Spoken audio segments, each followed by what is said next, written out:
Nous accueillons ici à Versailles, en cette fin octobre, le CAETS, qui est la conférence des académies d'engineering et de technologie du monde entier.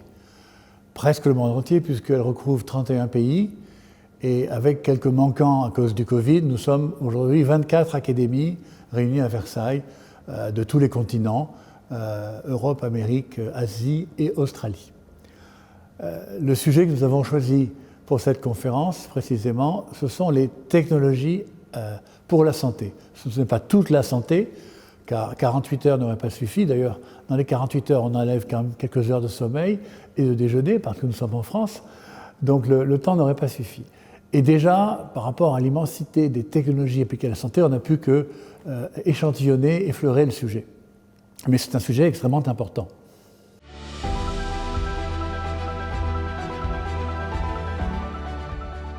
Et d'abord, on doit retenir que l'application des technologies à la santé est un champ absolument immense. Alors ce n'est pas nouveau d'ailleurs.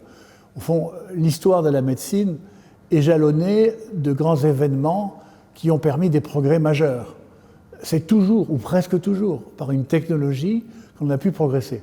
Prenez par exemple le diagnostic. Dans le diagnostic, l'imagerie joue aujourd'hui un très grand rôle. Dès qu'on a quelque chose, on passe un scanner ou un IRM.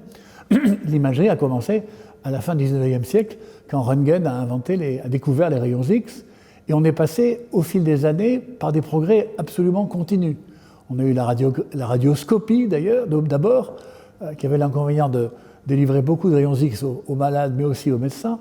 On est passé à la radiographie, mais qui avait le problème d'être instantanée.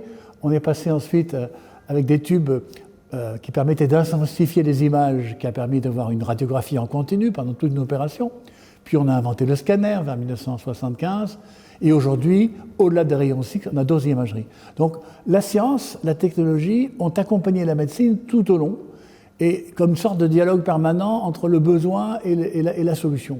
Et aujourd'hui, pour prendre un autre domaine tout à fait différent, dans le domaine de la génétique, on voit bien à quel point les progrès faits par la génétique, d'abord pour connaître et exprimer le génome, puis pour le modifier, ont permis de faire des choses aussi merveilleuses que un vaccin ARN contre la Covid en un an, ce qui ne s'était jamais vu dans l'histoire de l'humanité, de faire en un an un vaccin sur un virus qu'on ne connaissait pas un an avant.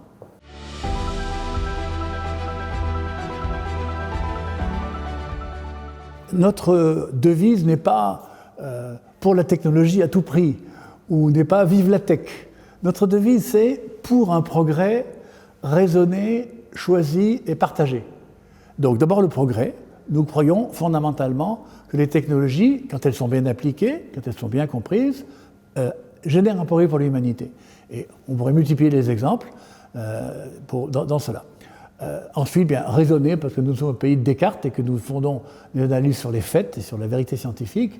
Choisi parce que nous sommes en démocratie et que aujourd'hui la technologie est au cœur de nos vies, donc au cœur de nos vies de citoyens, et donc le pays doit faire des choix, et on en voit tout le temps.